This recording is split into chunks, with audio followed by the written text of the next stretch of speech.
chona tlang dang china Biahthu dilei Zunzam ngaiin valdo na sei tu ni sensiar tlai ni nem diaiah sai ka choi perhkhuang ne Thlawkin van sanga chhawrthla anga engin tianga chung iang thlazara Thlawkin chawi lang thangvan sanga chawnban vuanin Hlimin lenga kati ka ngai che ti ka thaite kan runi kai lai le ka trang e bei lai te thin lai long lai kam kar lai zungai chaval la thu thai tangin ngai bela du lai chandang an hel chinang se di chaval tam takin ma se shela thlapo an hel lom van sanga arsi rinom takin in ngak tonin ti in Zunzam na chin rizole der to vorang katana lasi zai la remin ti hian in nim ka tung chi ngai bang lo vi ngaiin za tin ka kun si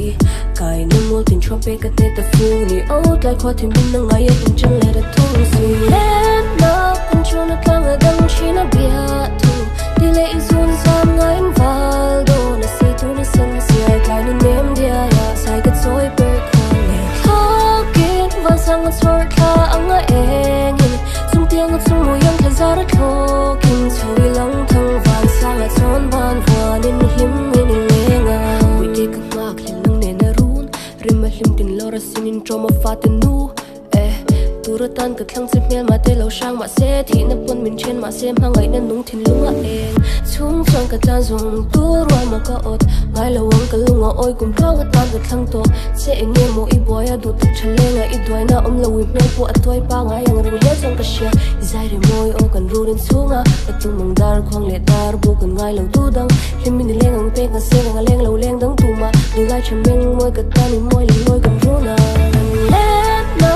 chona tlang dang china Biahthu dilei Zunzam ngaiin valdo na sei tu ni sensiar tlai ni nem diaiah sai ka choi perhkhuang ne Thlawkin van sanga chhawrthla